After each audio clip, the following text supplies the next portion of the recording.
புதிய பூமி நண்பர்கள் அனைவருக்கும் வணக்கம். நான் ராஜ்பாபு. மரண பயம், மரண பீதின்னு சொல்லுவாங்க இல்லைங்களா, அது என்னன்றத ஒட்டுமொத்தமா கண்ணுக்கு முன்னாடி தலைவன் உட்பட, ஒரு கட்சியோட தலைவன் உட்பட அந்த கூட்டம் மொத்தமும் பாருங்க காட்டியிருக்காங்க. காட்டி கொடுத்த அந்த மரண பயம், மரண பீதியை குறித்து தான் ஒட்டுமொத்தமா பார்க்க போறோம். நண்பர்கள் இந்த காணொலியை பொறுமையாக முழுமையாக பார்க்க வேண்டும் என்று கேட்டுக்கொண்டு, யார் யார் சப்ஸ்கிரைப் பண்ணாம இருக்கீங்களோ நண்பர்கள் சப்ஸ்கிரைப் செய்து புதிய பூமிக்கு ஆதரவு தருமாறு கேட்டுக்கொண்டும் இந்த காணொலிக்குள்ள போயிடுவோம். வாரிசு நடிகர் விஜய் தன்னைத்தானே பில்டப் பண்ணிட்டு தனக்கு தானே சிங்கம் சிங்கம்னு சொல்லி பாருங்களா, சிங்கம் சிங்கம். ஆனா பாருங்க, இப்பதான் புரியுது தன்னைத்தானே சிங்கம் என்று ஏன் பெருமை தட்டி கொண்டார் என்று. நம்ம நினைக்கிற மாதிரி காட்டுக்குள்ள இருக்கிற பயங்கரமான சிங்கம் கிடையாது. சர்க்கஸ் சிங்கம் இருக்கும் இல்லைங்களா கூண்டுக்குள்ள, அந்த மாதிரி சிங்கம். கூண்டுக்குள்ள இருக்கிற விஜய் என்கின்ற அந்த சர்க்கஸ் சிங்கம் எப்பெல்லாம் வித்தை காட்ட வேண்டும் என்கின்ற ஒரு புரோகிராம அந்த கட்சியோட மேலிடம், பிஸ்கெட் ஜேபி கட்சியோ அல்லது RSSஓ இல்ல ரெண்டு பேரும் சேர்ந்தோ முடிவு பண்ணுவாங்க. எப்பப்போ எந்த சமயத்துல நாங்க சொல்ற தேதியில வந்து வித்தை காட்ட வேண்டும் என்று புரோகிராம் செய்யப்பட்ட அந்த சர்க்கஸ் சிங்கம் அவங்க சொல்ற தேதிக்கு வரும், வித்தை காட்டும், கூண்டுக்குள்ள பழையபடி போயிடும். ஏங்க நீங்க ரொம்ப கேவலப்படுத்துற மாதிரி தெரியுது. நாங்க எங்க கேவலப்படுத்துறோம்? நாங்களா கேவலப்படுத்துறோம்? அவங்க கூட இருக்கிறவங்க தான் கேவலப்படுத்துறாங்க. ஒரு கட்சியோட தலைவன் பேச வருகிறான்னு கூப்பிடும்போது எப்படி கூப்பிடுவாங்க? சாதாரணமா பாருங்க, ஒரு சில பட்டப்பெயர்லாம் வச்சு பேச வருகிறார் பாத்துக்கோங்க அப்படின்னு சொல்லுவாங்க. ஆனால் இந்த கட்சியோட தலைவனை கூட இருக்கிறவங்களே எப்படி கூப்பிடுறாங்க நீங்களே பாத்துக்கோங்க. தமிழக வெற்றி கழகத்தினுடைய வெற்றி தலைவர், வருங்கால முதல்வர், தமிழ்நாட்டின் தலையெழுத்தை மாற்ற போகிற மந்திரம், தர்மத்தாயின் தவ புதல்வன், உங்கள் முன்னால் ஈரோடு மண்ணில், நம் கொள்கை தலைவர் மண்ணில் வெற்றி தலைவர் இதோ வருகிறார். அவர் அந்த மாதிரி வந்து விட்டார்னு அடித்தொண்டையில கத்தும் போது இவரும் பாருங்க அதுக்கு ஏத்த மாதிரி கையை தூக்கிக்கினே வராது பாருங்க. வரேன் வரேன் வரேன் வரேன் வரேன் வந்துட்டேன் வந்துட்டேன் வந்துட்டேன் வந்துட்டேன் வந்துட்டோம் இல்ல, வாங்க தப்பு கிடையாது. ஆனா பாருங்க, தர்மத்தாயின் தவ புதல்வன் என்ன அது? எல்லா மீட்டிங்லயும் பாருங்க கூப்பிடும்போது தர்மத்தாயின் தவ புதல்வன். நேற்றைய தினம் செயல் வீரர்கள் கூட்டம் நடந்த அந்த இடத்துல கூட பாருங்க தர்மத்தாயின் தவ புதல்வன் பட்டம் சூட்டுறாங்க. இன்னும் தொட்டுவிடும் தூரத்தில் வெற்றி வருகிறது, அதை வாங்கி தர போகிற வெற்றி தலைவர் வருகிறார். வருகாலம் வருகிறது, தமிழ்நாடு வருகிறது, நாளைய தீர்ப்பு வருகிறது. இதோ வெற்றி தலைவரின் தலைமை. தர்மத்தாயின் தவ புதல்வன் என்ன தர்மம் செஞ்சு கீழ்ச்சாரு? விஜய் நடிகர் ஒவ்வொரு படத்துக்கு 250 கோடி ரூபாய் சம்பளம் வாங்கறதா சொல்றாரு. இன்னும் ஒரு படி மேல போயிட்டு செங்கோட்டையன் அவர்கள் ஆண்டுக்கு 1000 கோடி வருவாயை விட்டுவிட்டு, நம்முடைய நோக்கம் தமிழ்நாட்டு மக்களை வாழ வைப்பதற்கு ஏறத்தாழ 1000 கோடி ரூபாய் வருவாயை வேண்டியதில்லை என்று சொல்லிவிட்டு மக்களை காப்பதற்காக ஒரு தலைவர் இங்கே வந்திருக்கிறார் என்று சொன்னால் 1000 கோடி 2000 கோடி. ஆனா கணக்கு கட்டுறதுனாங்க, அந்த படத்துக்கு எனக்கு 50 கோடி ரூபாய் வந்தது, இந்த படத்துக்கு எனக்கு ஒரு 60 கோடி ரூபாய் வந்தது, இந்த படத்துக்கு ஒரு 65 கோடி ரூபாய் வந்தது அப்படின்னா கணக்கு காட்டுறாங்க. ஆனா ஆண்டுக்கு 1000 கோடின்றாங்களே, அப்போ வருமான வரி எல்லாம் கரெக்டா கட்டுறாரா? பார்த்தா தெரியலீங்களே, கருப்பு பணமா தான் பதுக்கி வச்சிருக்காரு. எப்ப பார்த்தாலும் விஜய் தான் மாட்டுறாரு. அது போதாதுன்ட்டு 1000 கோடி ரூபாய் ஆண்டு வருமானம் அப்படின்றது. இந்த ஊருக்குள்ள அது சம்பந்தப்பட்ட துறை அதிகாரிகள்லாம் இருந்தாங்கன்னா என்னன்னு கொஞ்சம் பார்த்து ரைடு பண்ணி கணக்கெல்லாம் கேட்டாங்க செக் பண்ணுங்க. அதுவும் ஒரு ஓரமாகட்டும். இப்ப தர்மத்தாயின் தவ புதல்வரே அப்படின்னு சொல்ற அந்த தவ புதல்வர் என்னத்தை தர்மம் செஞ்சு கீச்சிருக்காரு? அவர் வீட்டு வாசல்ல ஒரே ஒரு டம்ளர் தண்ணி யாருக்காவது வச்சிருக்காரா? ஒரு வாட்டர் கேன் இருக்கா? என் நெஞ்சில் குடியிருக்கும் அப்படின்னு சொல்லக்கூடிய அந்த நெஞ்சுக்குள்ள குடியிருக்கிற அவரது சொந்த ரசிகர்களுக்கே சும்மா ஓசியில படம் காட்ட மாட்டாரு.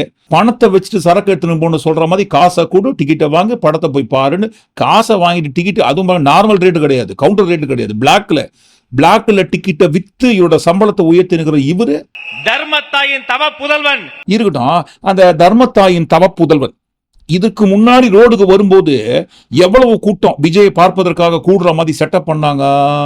எங்க பார்த்தாலும் கூட்டம். விஜய் வண்டி வருதுன்னு சொன்னாலே ஓடி ஓடி போய் பார்க்கிற கூட்டம் கூட்டம் கூட்டம்னு ரீல் சுத்தினாங்க பாருங்க. அந்த ரீல்லாம் அறந்து போச்சு மாமு. இவங்க செட்டப் பண்ணாம நார்மலா விஜய் வண்டி எடுத்துன்னு வந்தாருன்னா இந்த அளவுக்கு தான் அவரை பார்ப்பதற்காக கூட்டம் இருக்கும். யாருமே இல்லைங்களே, அதான் இருக்காங்களே ஒரு 2-3 டூ வீலரு, அவ்வளவுதான். அந்த 2-3 வாகனங்களில் வருகின்றவர்கள் தான் பாருங்க விஜய் வண்டி வருதுன்ட்டு ஒரு ஓரமா பார்த்துக்கினே போறாங்க. இத்தனைக்கும் விஜய் தனியா போகல, சும்மா நார்மலா தனியா யாருக்குமே தெரியாம போற மாதிரி. விஜய் கார் முன்னாடி போகுது, விஜயோட காரை ஃபாலோ பண்ற 4-5 கார் வருது, 2-3 மீடியா வண்டி, விஜய் கட்சியோட சொந்த கேமரா வண்டி ஒரு பக்கம், மீடியா வண்டி இன்னொரு பக்கம்ட்டு ஒரு கலேபரமா தான் போயிட்டு இருக்காரு. ஆனா அந்த கலேபரமா போய் கொண்டிருக்கும் விஜயை பார்ப்பதற்கு தான் தெருவில் பாருங்க கூட்டமே இல்லை. 144 ஊரடங்கு உத்தரவு போட்டா எப்படி தெரு வெறிச்சோடி இருக்கும், அந்த மாதிரி தான் இருக்கு பாருங்க தெரு. நம்ம போயினுக்கிற மாதிரி ரோட்ல, அதுவும் மீடியா வண்டி முன்னாடியும் பின்னாடியும் ஃபாலோ பண்ணிட்டு கேமரா வச்சு ஜூம் பண்ணி எடுத்துன்னு போயினுக்கிறாங்களே, இதை பார்ப்பதற்காகவாது யார் இருக்காங்க வண்டியிலன்ட்டு ஆர்வத்தோட கூட்டம் கூடி நம்மளை பார்க்கறதுக்கு முண்டி அடிச்சுன்னு வருவாங்களான்ட்டு பாக்குறாரு. ஆனா பாருங்க யாருமே இல்லை. காசு கொடுத்து செட்டப் பண்ணாம சாதாரணமா விஜய் வந்தால் விஜயை பார்ப்பதற்காக கூடுகின்ற நார்மல் கிரௌடு இவ்வளவுதான். ஒரு 4-5 பேர் வருவாங்க, மிஞ்சி போனா ஒரு 50-100 பேர் சேருவாங்க. ஆனால் விஜய் வராருன்னு சொன்னவன அப்படியே ஒட்டுமொத்தமான மக்கள் வந்து வண்டிக்கு பின்னாடியே விழுற மாதிரி இவங்க செட்டப் பண்ணுதுங்க. இதெல்லாம் விஜயோட டிவிகே கட்சிக்கு விசில் சின்னம் கிடைத்ததை அடுத்து செயல் வீரர்கள் கூட்டம் நேற்றைய தினம் நடக்குது. அந்த செயல் வீரர்கள் கூட்டத்தில் கலந்து கொள்வதற்காக தான் ரோட்ல போயிட்டு இருக்காரு. ரோடு தான் காலியா இருக்குது. சரி, காலியாக ரோடெல்லாம் தாண்டி அந்த செயல் வீரர்கள் கூட்டத்தில் கலந்து கொள்வதற்கு போறாரு, போய் உட்கார்றாரு. எல்லாருடைய முகத்தில் பாருங்க ஒரு மரண பீதி, பய பீதி. நூற்றுக்கணக்கான பேய் பொலிர்னு அரைஞ்சா அந்த முகம் எப்படி இருக்கும், அதை விட மோசமான ஒரு சோகம். ஆதவர்ஜினா ஒரு பக்கம் கதறாரு, உருட்டுறாரு. என்னதான் ஊட்டுன்னு உருட்டினாலும் அவர் ஊட்டினே இருக்கும்போது ஒரு சிலரோட தலையே தொங்கி போச்சு. இல்லப்பா, இது எப்படாப்பா முடிப்பாங்க இந்த கூட்டத்தை, வெளியே போலான்னு பார்த்தா விட மாட்டாங்களே, பேசினேங்கிறாங்களே எல்லாருன்ட்டு தலையே தொங்கி போற அளவுக்கு அவ்வளவு சோகம். செயல் வீரர்கள் கூட்டம்ன்ற ஒரு தலைப்பு வச்சு நடத்துற அந்த கூட்டத்தோட செயல் வீரர்கள் யாராவது உருப்படியா அந்த மேடையில் இருக்காங்களா? எல்லாருமே எதையோ பறி கொடுத்ததை போல பேசினே இருக்கும்போது ஒருத்தர் அந்த பக்கம் திரும்பிக்கிறாங்க, இன்னொருத்தர் தலையை குனிஞ்சிறாங்க, ஒரு சிலர் தூங்கிடுறாங்க. உருட்டோன்னு ஊத்திக்கின்னு திமுகவை திட்டிக்கின்னு அவங்க கட்சி தலைவர் விஜய பாராட்டின்னு இருக்கும் போதே தலை தொங்கி போயிடுது. எல்லோருடைய முகத்துல சோகம், பீதி. எப்ப முடியும் இந்த கூட்டம்ன்ற ரேஞ்சில் வந்துடுறாங்க. அப்படி இருக்கும்போது நாஞ்சில் சம்பத் அவர்கள் வந்து பேசினாரே பாருங்க. நிற்க சக்தியற்று நிலத்தில் சாய்ந்து கீழே விழுகிற பொழுதும் ஆதிக்க இந்தி வீழ்க, அன்னை தமிழ் வாழ்க என்று முடிந்து கொண்டே அவர்கள் இன்றைக்கு முடிந்து போனார்கள். மொழிப்போர் தியாகிகளின் தினமான நேற்றைய தினம், மொழிப்போர் தியாகிகளுக்கு வீர வணக்கம் செலுத்துகின்ற நேற்றைய தினம், மொழிப்போர் தியாகிகளுக்கும் விஜய்க்கும் விஜய் கட்சி கூட்டத்துக்கும் என்ன சம்பந்தம்? அங்க போயிட்டு மொழிப்போர் தியாகிகளை குறித்து உருட்டுறாரு பாருங்க, அந்த மாதிரி உருட்டுறாரு. மொழிப்போர் தியாகிகளை குறித்து கதறதை பார்க்கும் பொழுது யாருக்குமே ஒண்ணுமே புரியல. என்னப்பா என்னென்னமோ சொல்றாங்களே, எதுக்காக இதெல்லாம் பேசினுக்காரு, ஒண்ணுமே புரியலையே, சம்பந்தமே இல்லாம பேசினுக்காரு, ஏதாவது வம்பு தும்புல மாட்டி விட்டுற போறான்னு எல்லாருமே திரு மூச்சினாங்க, விஜய் உட்பட. அதுக்கப்புறம் தான் எதுக்காக இழுக்கிறார்னு சொன்னா, செந்தமிழ் காக்க இனி ஒரு சேனை தேவைப்படுமானால் அந்த சேனையை தருகிற இயக்கம் எங்கள் தளபதியின் தமிழக வெற்றி கழகம் என்பதை மத்தளம் கொட்டி வரிசங்கம் நின்றுவதி நான் இன்று சொல்லுகிறேன். அந்த சேனை எங்களிடத்தில் தான் இருக்கிறது. நீங்கள் இந்திய எதிர்ப்பதாக நாடகம் போடுகிறீர்கள். டெல்லியோடு மோத, டெல்லியோடு யுத்தம் செய்ய அங்கேயும் வந்து நிக்கிது பாருங்க திமுக எதிர்ப்பு, ஹிந்தி திணிப்பு போராட்டம், இந்தி திணிப்பு எதிர்ப்பு போராட்டம், அப்படி இப்படின்னு சொல்லி தமிழுக்கு நாங்க தான் பாதுகாவலராக நிக்கிறோம் சும்மா போலியா நாடகம் திமுக போட்டுக்கிறாங்க. டெல்லியை உண்மையிலேயே ஒட்டு மொத்தமாக எதிர்க்க வந்த வீரர் யார் என்றால் அந்த சேனை எங்களிடத்தில் தான் இருக்கிறது. நீங்கள் இந்திய எதிர்ப்பதாக நாடகம் போடுகிறீர்கள். சரி, கனவாக இருந்தாலும் ஒரு நியாய தர்மம் வேணாமா? என்ன ரங்கா பாத்தியா, தப்பு இல்லை இதெல்லாம். மொழிப்போர் தியாகிகளுக்கும் இந்த கட்சி கூட்டத்துக்கும் விஜய்க்கும் எந்த ஒரு சம்பந்தமே இல்லைன்னு சொல்லினுக்கிற இந்த இடத்துல டெல்லியை எதிர்க்கிற ஒரே ஒரு வீரர் விஜய்னு சொல்றாரு பாருங்களேன். சம்பத் அவர்கள் டெல்லியை எதிர்க்கக்கூடிய ஒரே வீரர், ஒரே வீர தலைவர் விஜய் தான் சொல்ல சொல்ல சொல்ல சொல்ல விஜய்க்கு ஒண்ணுமே புரியல. என்னப்பா இது, நான் டெல்லியை எதிர்க்கிறேனா? எனக்கே தெரியாதே, எனக்கே தெரியாம டெல்லியை நான் எதிர்க்கிறேன்ட்டு இவருக்கு எப்படி தெரியும்? சரி, எப்படியும் அவருக்கு அப்புறம் நம்ம தானே வந்து பேச போறோம். நம்ம பேசும்போது நம்மளோட டெல்லி எதிர்ப்பு எந்த அளவுல இருக்குன்றத நம்ம அந்த மேடையில போட்டு உடைச்சிடலான்ட்டு அவர் ஒரு பக்கம் ரெடி ஆயிட்டு இருக்காரு. அதை அடுத்து ஆனந்த் அவர்கள் பேச வந்தாரு பாருங்க. நம்ம தப்பாவே நினைச்சிருந்தோங்க ஆனந்த் அவர்களை, அவருக்கு எதுவுமே தெரியாதுன்னு. சீச்சே, நம்ம நினைச்சது எவ்வளவு பெரிய தப்பு, அப்படிலாம் கிடையவே கிடையாது. இந்திய அரசியல் சாசனத்தை ஒட்டுமொத்தமா கரைச்சி குடிச்ச ஒரே ஒரு அதி புத்திசாலி அந்த கூட்டத்துக்குள்ள இருப்பது நமக்கே பெருமையா இருக்குங்க. இதற்கு முன்பாக ஒரு வேட்பாளர் 2 தொகுதியில் தான் நிக்க முடியும் நம்ம நினைச்சிருந்தோம். யார் சொன்னதுங்க? அயராது பாடுபட்டு ராவும் பகலுமா எங்கேயோ பாருங்க அம்பேத்கர் அவர்கள் எழுதி வைத்ததை கண்டுபிடிச்சிருக்காரு. யாருக்குமே தெரியாம, அம்பேத்கர் அவர்களுக்கே தெரியாம சட்டத்தில் எழுதி வச்சிருக்கு ஒரு வேட்பாளர் 3 அல்லது 4 தொகுதிகள் வரை நிக்கலான்ட்டு. தலைவர் 234 தொகுதியில் நின்னாலும் அவர் ஜெயிச்சிருவார், அதுல எந்தவித மாற்று கருத்தும் இல்லை. ஆனா அரசியல் சட்டத்தின்படி 3 தொகுதி இல்ல 4 தொகுதியில தான் ஒருத்தவங்க நிக்க முடியும். 3 தொகுதி இல்ல 4 தொகுதியில தான் ஒருத்தவங்க நிக்க முடியும். பாத்துக்கோங்க, ஒரு வேட்பாளர் எத்தனை தொகுதியில நிக்கக்கூடிய அதிகாரம் இந்திய அரசியலமைப்பு சட்டம், தேர்தல் ஆணைய விதிமுறைகள் இருக்கின்றது கூட இவருக்கு தெரியல. ஒரு வேட்பாளர் 2 தொகுதிகளில் நிக்க முடியும். ஆனா பாருங்க 3-4 தொகுதிகளில் மேக்சிமம் நிக்க முடியும். நின்னா விஜய் அந்த 4 தொகுதியில நிப்பாரு. ஆனா எல்லா தொகுதியிலும் அவர் நிக்க முடியாது. 234 தொகுதியிலும் விஜய் நின்றால் ஜெயிப்பார். அது இன்னொரு பக்கம் இருக்கட்டும். இருந்தால் 4 தொகுதிகளில் வேண்டுமானால் நிக்கலாம். சோ 4 தொகுதிகள் போக மிச்ச 229 தொகுதி, 230, 234 4 தொகுதி போக விஜய் நின்ற அந்த 4 தொகுதிகள் போக மிச்ச 230 தொகுதியில் விஜய் நிக்க முடியாது இல்லைங்களா? ஆனால் அந்த 230 தொகுதிகளிலும் விஜய் தான் நிற்கிறார் என்ற நினைப்போடு நீங்க உழைக்கணும். அதனால தலைவர் ஜெயிச்சுவார். ஆனா தலைவர் காட்டுற எல்லாரும் ஜெயிச்சாதான் நம்ம தலைவர் முதலமைச்சராக ஆக முடியும். அதை நீங்கள் மனதில் வைத்துக் கொள்ள வேண்டும். எதுக்காக அந்த மாதிரி இவ்வளவு நாளை விட்டுட்டு தேர்தல் நெருங்க இந்த நாள்ல இதை விஷயத்த சொல்றாங்க? விஜய் எந்த தொகுதியில நிக்கிறாரோ அந்த தொகுதியில் தான் நாங்க ஓட்டு போடுவோம்ட்டு எல்லா ரசிகர்களும் ஒட்டுமொத்தமா கிளம்பி விஜய் நிக்கிற அந்த தொகுதியிலேயே எல்லாரும் ஓட்டு போட்டுக்கு தகராறு பண்ண போறாங்களோ, நாங்க அங்கதான் போடுவோம் ஓட்டு, அதை தாண்டி வேற யாருக்கும் போட மாட்டோம், விஜய்க்கு தான் நாங்க போடுவோம், விஜய்க்கு ஓட்டு போட்டுக்காக தான் நாங்க வந்திருக்கோம். மொத்த ரசிகர்களும் விஜய் எந்த தொகுதியில நிக்கிறாரோ அந்த தொகுதியில போயிட்டு நாங்க எல்லாருமே இங்கதான் ஓட்டு போடணும்னு அடம் பிடிக்க போறாங்களோ அப்படின்ற ஒரு பயத்தின் காரணமாக தான் பாருங்க அந்த ஜாம்பிஸ் ரசிக கூட்டத்துக்கு உண்மையை உணர்த்துறாரு. திரும்ப திரும்ப நான் சொல்கிறேன், ஏனென்று சொன்னால் தலைவர் அவர்கள் யாரை வேட்பாளராக காட்டுகிறாரோ, அவர்களை கை காட்டுகிறார்களோ அவர்களை வெற்றி பெற செய்ய வேண்டியதுதான் நம்மளுடைய கடமையாக இருக்க வேண்டும். ஆகவே தலைவர் அவர்கள் நம்மளை நம்பி இருக்கிறார். விஜய் நிக்கிற தொகுதியில மட்டும் ஜெயிச்சா போதாதுப்பா, விஜய் நிப்பாற்ற எல்லா வேட்பாளருக்கும் நீங்க ஓட்டு போட்டு எல்லா வேட்பாளரும் ஜெயிச்சாதான் விஜய் முதலமைச்சர் ஆக முடியும் அப்படின்ற ஒரு அரிய பெரிய உண்மையை பாருங்க அந்த செயல் வீரர்கள் கூட்டத்தில் போட்டு உடைகிறாரு. சொன்னோம் இல்லைங்களா, ஒருவித மரண பய பீதியோடவே ஒட்டுமொத்தமான கூட்டமே இருந்தது. அந்த பய மரண பீதிக்கு மேலே ஏறி நின்னுங்கன்னு உட்கார்ந்து தான் பாருங்க இந்த கூட்டத்தையே நடத்துறாங்க.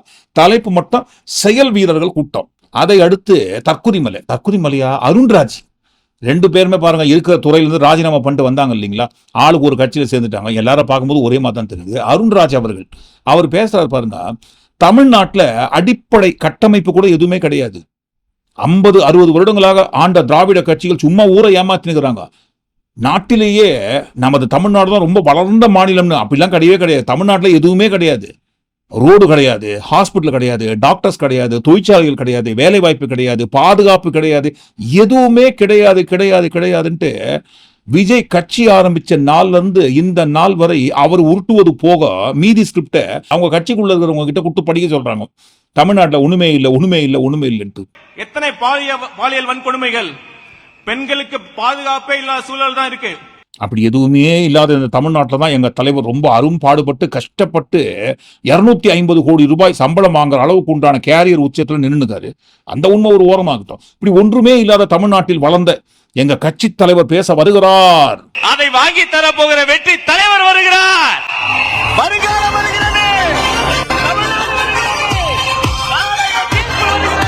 அதை நார்மலா சொல்லாமே, நீங்கள் எதிர்பார்த்து கொண்டிருக்கும் நம்ம கட்சி தலைவர் விஜய் அவர்கள் பேச வருகிறார் அப்படின்னு நார்மலா சொல்லலாம் இல்லைங்களா? சொல்லக்கூடாதே. சர்க்கஸ் சிங்கம் கூண்டுல இருந்து வெளியே வரும்போது எப்படி பில்டப் கொடுப்பாங்க? சிங்கத்தை கூண்டுக்குள்ள இருந்து நாங்க வெளியே திறந்து விட போறோம். இதோ லாக்க திறக்கிறதுக்கு ஒருத்தர் வராரு, பூட்டை தந்துட்டாரு, தாப்பால தந்துட்டாரு, சிங்கம் வெளியே வரப்போகுது, எல்லாரும் காண்பதற்கு ரெடியா இருங்கன்ட்டு இந்த சர்க்கஸ் சிங்கம் வெளியே வரும்போது பில்டப் பண்ணுவாங்க இல்லைங்களா? அதே ரேஞ்சு தான் பில்டப் பண்றாங்க. உங்க தலைவர் விஜய் வருகிறார். சரி, கத்துறது இருக்கட்டும். செயல் வீரர்கள் கூட்டம்னு சொல்றாரு. எல்லா செயல் வீரர்களுக்கு நம்ம முன்னுதாரணமா இருக்கணும். பார்க்காம இந்த இடத்துல வந்து படிப்போம். ஏற்கனவே பாருங்க அடிச்சான் காப்பின்னு ஒரு பேரே வந்துச்சு. யாரோ மண்டபத்தில் எழுதி கொடுக்கறது அப்படியே மைக்கு முன்னாடி வந்து வாந்தி எடுக்கிறார் அப்படின்ற ஒரு பேர் நம்மளுக்கு ஸ்ட்ராங்கா பதிஞ்சிச்சு. அதை உடை தெரிவதற்காக இந்த செயல் வீரர்கள் கூட்டத்தில் பார்க்காம படிப்பாருன்னு பார்த்தா இங்கேயும் பாருங்க நம்ம எழுதி வச்ச பக்கம்லாம் ஆர்டரா இருக்குதா இல்ல மாறி போச்சா, நம்மளை யாராவது மாட்டி விடுறதுக்கு பிளான் பண்ணிருக்காங்களான்ட்டு செக் பண்ணிட்டு பக்கமா புரட்டி வச்சுட்டு தான் பேசுறதுக்கே ரெடியா வராது. சரி, எல்லாருமே என்ன பேசுவாங்களோ அந்த ஸ்கிரிப்டை ரெடி பண்ணி எடுத்துன்னு வருவாங்க. ஆனா பாருங்க எப்பவாவது ஒரு சமயத்துல பொருத்தி பார்ப்பாங்க. விஜய் அப்படி கிடையாது. பேசினே இருக்கும்போது என்ன பேசணுன்றது நிறுத்திடுவாரு, மறந்துட்டு ஓப்பனா பாருங்க பக்கமா போட்ட ஆரம்பிக்கிறாரு. அங்கேயும் வேமா சூசோ இல்லாம ஏன் அப்படி திமுகவை திட்ட போறீங்க, பிஸ்கெட் ஜேபி கட்சி கிட்ட சரணடைய போறீங்க? அதுக்கு எதுக்கு பக்கம் பக்கமா எழுதி வச்சு காப்பி அடிச்சு படிக்கணும்? சரி, எழுதி வச்சுக்கிட்ட படிக்கட்டும். இப்போ சென்சார் போர்டு பிரச்சனை போயிட்டு இருக்கு. நான் நடிச்ச கடைசி திரைப்படம்னு மலேசியா வரைக்கும் போயிட்டு கதறினாரு. சொல்லாமா வேணாமான்னு தெரியல, என்னோட கடைசி படமான அப்படி நான் நடிச்ச கடைசி திரைப்படம் ஜனநாயகன்னு சொல்ற அந்த ஜனநாயகன் படத்துக்கு சென்சார் பிரச்சனை ஒரு பக்கம் போயிட்டு இருக்கு. 2 நாள் சிபிஐல ஆஜராகி அவங்க பண்ற விசாரணை என்னென்னவோ பார்த்து பதில்லாம் சொல்லிட்டு வந்திருக்காரு. இந்த ரெண்டுத்தையும் சேர்த்து ஏதாவது அந்த மேடையில பேசுவாரான்னு பார்த்தா பேசுவோமா? நம்ம எப்படி பேசுவோம்? நான் ஏன் இதை இவ்வளவு அழுத்தமா சொல்றேன் அப்படின்னா, ஏதோ அழுத்தம் இருக்குமோன்னு நினைக்கிறீங்களோ? சொல்ல மாட்டான், அது என்னன்னே சொல்ல மாட்டான். அழுத்தமா நமக்கா? இந்த அழுத்தத்துக்கெல்லாம் அடங்கி போற ஆளா இந்த ஆளு? இந்த மூஞ்சா பார்த்தா அப்படியே தெரியுது உங்களுக்கு? இதை விட கேவலமாலாம் தெரியுதுங்க. எல்லாத்தையும் ஓப்பனா கேமராவுக்கு முன்னாடி பொது வழியில போட்டு உடைக்க முடியாது இல்லைங்களா? கம்யூனிட்டி கைட்லைன்ஸ் இருக்கு, சென்சார் பண்ணுவாங்க. அதனால மனசுல தோன்றது எல்லாத்தையும் எப்படிலாம் தெரியுதுன்ட்டு சொல்ல முடியாதுங்க. சும்மா அப்படியே மேலாப்புறம் பரபரப்புறம் தூர மாதிரி ஓரளவு தான் சொல்ல முடியும் உண்மையை. ஒட்டுமொத்தமா போட்டு உடைக்க முடியுமா கேமராவுக்கு முன்னாடியே? அரசியல் எதிரி திமுக, கொள்கை எதிரி பிஸ்கெட் ஜேபி கட்சின்னு சொன்ன அந்த பிஸ்கெட் ஜேபி கட்சி பேரை கேட்டாலே எட்டி பார்க்க முடியாத தூரத்துக்கு எங்கேயோ ஓடி போய் ஒழிஞ்சுக்கிறாரு. சரி, அப்பதான் வாயை திறக்கல. இன்றைக்காவது 1-2 பிரச்சனை போயின்னு இருக்கு, அதை குறிப்பிட்டு ஏதாவது பேசுவாரான்னு பார்த்தா சரண்டர் ஆகிறாருங்க. படுத்தே விட்டானையான்ற ரேஞ்சில். அதுவும் முக்கியமா நம்ம கிட்ட அதெல்லாம் நடக்கவே நடக்காது. ஆனா அழுத்தம் இருக்குதான்னு கேட்டீங்கன்னா இருக்குது. சொல்ல மாட்டான்டா, அவனுக்கு தெரியாதுடா, அவனுக்கு தெரியாதுடா. அது நம்ம தெரியும் ஏமாந்துக்கிட்டு இருக்கோம்டா. நம்ம வாதாட வந்தாருன்னு பார்த்தா வாக்குமூலம் கொடுக்க வந்திருக்காரு. எப்பா, எனக்கு எந்த ஒரு அழுத்தமும் யாரும் கொடுக்கலப்பா. முக்கியமா மத்திய அரசோ பிஸ்கெட் ஜேபி கட்சியோ மோடி அவர்களோ RSSஓ எந்த அழுத்தம் எனக்கு கொடுக்கவே இல்லை. அப்படிலாம் யாரும் நினைச்சுக்காதீங்கப்பா. அழுத்தம் எனக்கு இல்லை, ஆனா இருக்கு. இங்க ஒரு அழுத்தம் இருக்கு. யாருக்கு இருக்கு? அது மக்களுக்கு இருக்கு. அது நான் இல்லைன்னு சொல்ல வரல. நமக்கு இல்ல, மக்களுக்கு. நமக்கு இல்ல, மக்களுக்கு. அடச்சி படுத்தே விட்டான் ஐயா. மறுபடியும் சொல்றேன், வேமா சூசோ இல்லாம ஒட்டுமொத்தமான கோடிக்கணக்கான தமிழ்நாட்டு மக்களை இழுத்து மக்கள்னு சொல்லி மக்களை கொச்சைப்படுத்தாதீர்கள். தமிழ்நாட்டில் இருக்கிற ஒட்டுமொத்தமான கோடிக்கணக்கான மக்கள் ஒன்றும் டிவிக்கேன்னு விசில வச்சுன்னு வாயில ஊதின்னு கத்தின்னு இல்ல. விஜய் தான் தமிழ்நாட்டுக்கு சிஎம்மா வரணும்னு யாரும் விஜய் வீட்டு வாசல்ல நிக்கல. எங்களை ஃபாலோ பண்ற ரசிக சாம்பிஸ் கூட்டத்துக்கு ஏதோ ஒரு அழுத்தம் இருக்கு. அங்க ஒரு அழுத்தம் இருக்குன்னு உங்க ரசிகர் கூட்டத்தை மட்டும் சொல்லிக்கங்கப்பா. ஏன் எப்ப பார்த்தாலும் மக்களை இழிவுபடுத்துறீங்க? ஒட்டுமொத்தமான மக்களை இழுத்து இந்த கட்சி தலைவர்களை குறிப்பிட்டு கட்சிக்குள்ள இருக்கிறவங்க பெருமை பேசி நம்ம பார்த்திருப்போம். ஆனா பாருங்க, ஒரு கட்சி தலைவனே தனக்குத்தானே புகழ் மாலை சூட்டி கொண்டு தன்னை பற்றி ஓவரா பில்டப் பண்ணி இதுக்கு முன்னாடி பார்த்திருப்போமா? முதல் முறையாக நம்ம விஜய் உருவத்துல பாக்குறோம். எப்படி என் கேரியரின் உச்சமான ஒரு இடத்தை கொடுத்திருக்கிறாங்கல்ல, அதை இந்த நாடே பார்த்துக்கிட்டு இருக்குல்ல. பெருமை என்ன பெருமைங்க, என்ன பில்டப்புங்க. ரொம்ப கேவலமா இல்ல? தனக்குத்தானே பெருமை பேசிக்கொண்டு புகழ் மாலை சூட்டிக் கொள்வதற்கு இவரு போயிட்டு எந்த ஒரு அழுத்தம் இல்லை என்று படுத்தே விட்டானையா அப்படின்ற ஒரு ரேஞ்சில் சரண்டர் ஆகாது. எனக்கு அந்த அழுத்தம் யாரும் கொடுக்கலங்க அப்படின்னு சொல்லிட்டு. ஆனா பாருங்க, இவரு அடுத்த கட்சியை பார்த்து சொல்றாரு, அவங்களும் நேர்முகமா சரணடைஞ்சிட்டாங்க, இவங்க மறைமுகமா சரணடைஞ்சிருக்காங்கன்ட்டு. தமிழ்நாட்டை இதுக்கு முன்னாடி ஆண்டவங்களும் சரி பாஜகவுக்கு அடிமையா தான் இருந்திருக்கிறாங்க. இப்ப ஆண்டுகிட்டு இருக்கிற இந்த திமுக அரசாச்சும் நமக்கு ஏதாவது செய்வாங்கன்னு பார்த்தா இவங்களும் அவங்கள மாதிரியா தான். இன்னும் சொல்ல போனா ஒரு படி மேல, இன்னும் மோசம். அவங்களாச்சும் நேரடியா சரண்டர் ஆகி இருப்பாங்க, இவங்க மறைமுகமா சரண்டர் ஆகி இருக்கிறாங்க. அவ்வளவுதான் வித்தியாசம். மைக்கு கிடைச்சிச்சு, கை தட்டுறதுக்கு கை இருக்கு அப்படின்றதுக்காக கண்டதை வாந்தி எடுத்து வச்சா எப்படிங்க? எந்த ஒரு ஆதாரம் இல்லாமல் சரணடைந்திருக்கிறது தமிழ்நாடு அரசு, திமுக அரசு அப்படின்னு சொன்னா மத்திய அரசிடம் எந்த வகையில் சரணடைந்திருக்கிறது அப்படின்னு ஒரு சாலிட் ப்ரூஃப் அந்த இடத்துல கொடுத்துட்டு பேசணும். தமிழ்நாட்டுக்கு வர வேண்டிய நியாயமான கல்விக்கான நிதியை மத்திய அரசு கொடுக்கணும், ஆனா கொடுக்கல, நிறுத்தி வச்சிருக்காங்க. கேட்டாக்கா ஹிந்தியை ஏற்றுக்கொள்ளுங்கள், மும்மொழி கல்விக் கொள்கையில சைன் பண்ணுங்க, அப்பதான் நாங்க உங்களுக்கு கல்விக்கான நிதியை நியாயமாக கொடுக்க வேண்டிய நிதியை கொடுப்போன்ட்டு நிதியை புடிச்சு வச்சுருக்கிறாங்க. ஆனால் விஜய் பிஸ்கெட் ஜேபி கட்சியிடமும் மத்திய அரசிடமும் சரணடைந்திருக்கிறார் அப்படின்றதுக்கு எந்த ஒரு ஆதாரம் தேடி ஓடி போக வேண்டிய அவசியமே கிடையாது. நீங்களே சொன்னீங்க. ஆனா அழுத்தம் இருக்குதான்னு கேட்டீங்கன்னா இருக்குது. அது நான் இல்லைன்னு சொல்ல வரல. நமக்கு இல்ல, எனக்கு எந்த ஒரு அழுத்தமும் இல்லை, யாரும் எனக்கு கொடுக்கல. நீங்க எல்லாம் நினைக்கிற மாதிரி திமுக சொல்ற மாதிரி இல்ல, மற்ற கட்சிகள் சொல்வதை போல மத்திய அரசோ பிஸ்கெட் ஜேபி கட்சியோ யாரும் எனக்கு அழுத்தம் கொடுக்கறது இல்லைங்க. அவங்க எல்லாம் நல்லவர்கள், உத்தமர்கள். நல்லவர்கள் மீது அநியாயத்துக்கு பழி போடுறாங்களே, அவங்க எல்லாம் ரொம்ப நியாயமானவங்க. தமிழ்நாட்டில் இருக்கிற திமுக கட்சி தான் பாருங்க அநியாயமானவங்க. நீங்க எல்லாம் நினைக்கிற மாதிரி அவங்க யாரும் எனக்கு அழுத்தம் கொடுக்கலன்ட்டு இவர் தான் பாருங்க ஒப்புக்கொண்டிருக்கிறார். சரி, இது ஒரு ஓரமாகட்டும். ஹிந்தி திணிப்பு எதிர்ப்பு போலியான நாடகம், மொழிப்போர் தியாகிகளை குறிப்பிட்டு பேசுறது, டெல்லியை எதிர்க்கக்கூடிய ஒரே ஒரு வீரர் நம்ம விஜய் தான் அப்படின்னு சொல்ற மிஸ்டர் விஜய் இந்த வீடியோவை போட்டு பார்க்கணும். 2026 ஸ்டாலின் அவர்களுடைய திமுக ஆட்சி வீட்டுக்கு அனுப்பி வைக்கப்படும். வீட்டுக்கு அனுப்பின உடனே மும்மொழி கொள்கை நிறைவேற்றி வைக்கப்படும். வீட்டுக்கு அனுப்பின உடனே மும்மொழி கொள்கை நிறைவேற்றி வைக்கப்படும் என்பது தமிழ்நாட்டு ஏற்கனவே அனைத்து மாநிலங்களுமே நிறைவேற்றி கொண்டிருக்கிறார்கள். அவர்கள் இடைஞ்சலாக இருந்த இந்த அரசாங்கம் இடைஞ்சலாக இருந்தால் இந்த அரசாங்கம் தூக்கி எறிவது இன்னொரு 10 மாதங்கள் தான் இருக்கிறது. தூக்கி எறிந்த உடனே நாம் மும்மொழி கொள்கை நடைமுறைப்படும். எல் முருகன் அவர்கள் என்ன சொல்லிக்கார் அந்த இடத்துல, எங்களுக்கு இருக்கிற ஒரே ஒரு தடை, ஒரே ஒரு தொல்லை திமுக தான். ஆனா இந்த இடத்துல தமிழ்நாட்டில் உள்ள பல கட்சிகள், அதுல முக்கியமா பாருங்க, செயல் வீரர்களுக்கு சொந்தமாக இருக்கிற டெல்லியை எதிர்க்கக்கூடிய வீரர் விஜய் எங்களுக்கு ரொம்ப தொல்லையா இருப்பார் பொழுதுக, அவரையும் நாங்க ஒழித்து கட்டி விட்டு ஹிந்தியை உள்ள கொண்டு வந்துருவோம் நான் சொல்லியிருக்காரு இல்லைங்களே. பிறகு எதை வைத்து தமிழ்நாடு அரசு, திமுக அரசு மத்திய அரசிடம் மறைமுகமாக சரணடைந்திருக்கிறதுன்னு சொல்றாரு. இதுக்கு பேர் தான் மிஸ்டர் விஜய் சார் அவதூறுன்னு சொல்லுவாங்க. டிவிகே கட்சி ஆரம்பித்த நாள் முதல் நேற்றைக்கு நடத்திய அந்த செயல் வீரர்கள் கூட்டம் வரை விஜய் பேசுவது உண்மை அல்ல, உண்மையான பேச்சல்ல. அவர் பரப்புகின்ற அனைத்தும் அவதூறு அவதூறு அவதூறு. அதை நம்ம ஏன் சொன்னோம், விஜயே சொல்லுவாரு. டிவிக்கே அவதூறு, அவதூறு டிவிக்கே, டிவிக்கே அவதூறு, அவதூறு டிவிக்கே. இப்படி இவங்க பரப்புகிற அவதூறு மொத்தமா பாருங்க சுத்தி இவங்களே திருப்பி அடிச்சிருக்கு. ஒருத்தருக்கு ஒருத்தர் பாருங்க மாத்தி மாத்தி அடிச்சுனுங்கிறாங்க. அப்படி அடிச்சுனுக்காதீங்கப்பா, ஒத்துமையா இருங்கப்பா, உங்க காலில் கூட விடுறான்னு மட்டும்தான் சொல்லல விஜய். கையெடுத்து கும்பிடுறாரு, தயவு செய்து ஒத்துமையா இருங்கப்பா. அண்ட் தயவு செஞ்சு எல்லாரும் கொஞ்சம் ஒற்றுமையா இருந்து சேர்ந்து உழைச்சி ஜெயிப்பீங்கல்ல. சரி இருந்துட்டு போங்க. அது என்ன சொன்னாருங்க அது, என் மண்ணுக்கும் மக்களுக்கும் யார் என்ன தீங்கு செஞ்சாலும் அதை எதிர்த்து அவங்க கிட்ட இருந்து நம்ம மக்களை பாதுகாக்கிறதுக்காக தான் நம்ம அரசியலுக்கே வந்திருக்கிறோம். என் மண்ணுக்கும் மக்களுக்கும் யார் தீங்கு விளைவிக்கிறார்களோ அவர்கள் கிட்ட இருந்து நான் மண்ணையும் மக்களையும் காப்பாற்ற போறேன், நான் சும்மா விட மாட்டேன்ட்டா. ஏங்க மறுபடியும் சொல்றோம் ரங்கா, நியாயமா இதெல்லாம்? எப்படிங்க இதெல்லாம் பேச முடியுது? 41 பேரு உங்களை பார்ப்பதற்காக உங்களை நம்பி நீங்க கூட்டிய செட்டப் பண்ணி காசு கொடுத்து கூட்டிய கூட்டத்துல 41 உயிர்கள் பறிபோயிருக்கு. அங்க நின்னு என்ன பிரச்சனைன்னு பார்ப்பதற்கு கூட துப்பு இல்லாத மிஸ்டர் விஜய் என்கின்ற ஒரு கட்சி தலைவன் தனக்கு தானே பெருமை மாலை சூட்டிக் கொள்கின்ற இவரு மண்ணையும் மக்களையும் காப்பாற்ற போறேன். நான் யார் தெரியுமா, ஸ்ட்ரெயிட்டா சிஎம் சீட்டை பிடிச்சி ஆட்சியில உட்கார போறேன். ஆனா உட்கார்ற அந்த ஆட்சியில நான் மட்டும் வச்சுக்க மாட்டேன், வெட்டி நிறைய பேருக்கு பங்கு கொடுப்பேன்னு சொன்னாரு.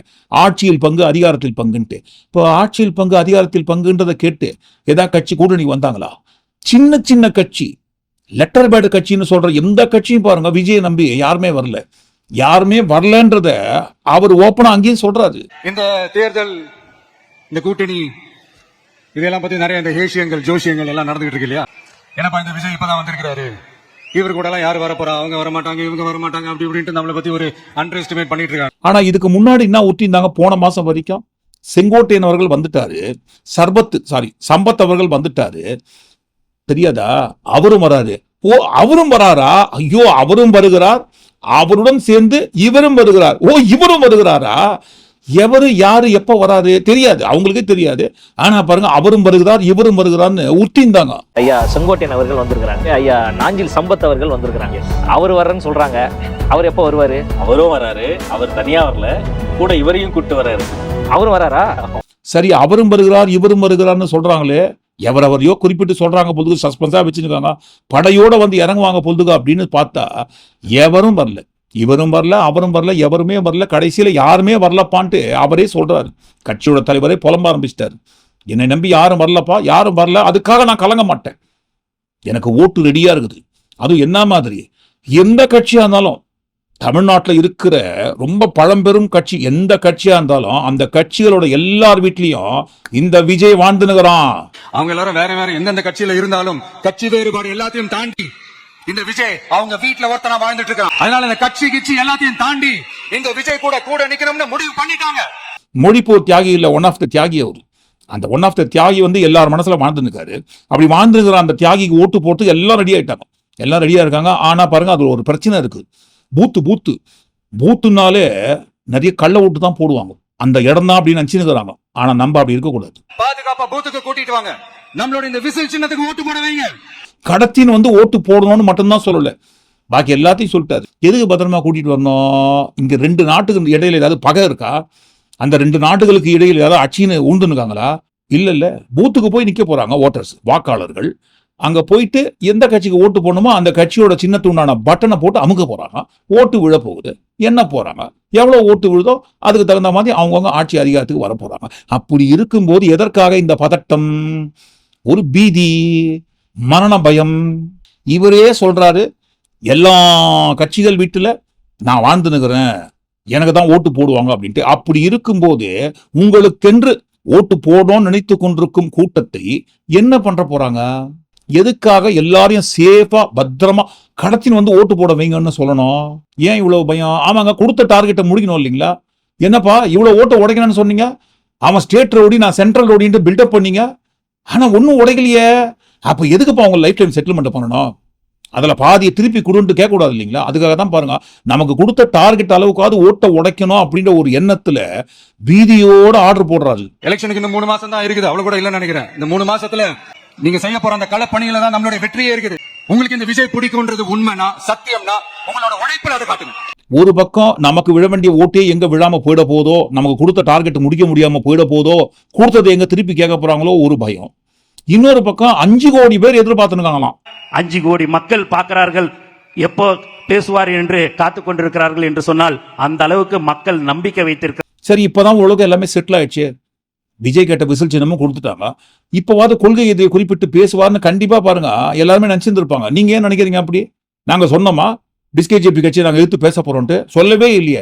நாங்க தான் பாருங்க சரண்டர் ஆயிட்டமே. அழுத்தம் இருக்குதான்னு கேட்டீங்கன்னா இருக்குது, அது நான் இல்லைன்னு சொல்ல வரல, நமக்கு இல்ல.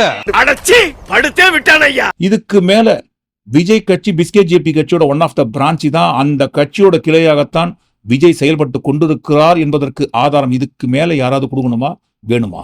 விஜய் என்கின்ற ஒரு நபர் மட்டும் கிடையாது, விஜய் என்கின்ற ஒட்டுமொத்த கட்சியே தமிழ்நாட்டிற்கும் தமிழ்நாட்டு மக்களுக்கும் மிகவும் ஆபத்தானது. நீங்க என்ன நினைக்கிறீங்க?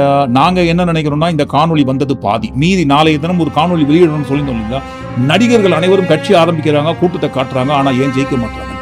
அந்த காணொலியோடு சேர்த்து இந்த காணொலியின் மறுபாதியாக நாளைய தினம் வெளியிடுவோம். மறுபடியும் ஒட்டுமொத்தமா எல்லாத்தையும் கூட்டி கட்சி இந்த காணொலிக்குள்ள வந்த எல்லா செயல் வீரர்கள் சம்பந்தமான விஷயத்தை குறித்து நீங்க என்ன நினைக்கிறீங்கன்னு கண்டிப்பா உங்க கருத்துக்களை பதிவு பண்ணுங்க. நாளைய தினம் வெளியிடும் அந்த காணொலி சந்திப்போம். நன்றி.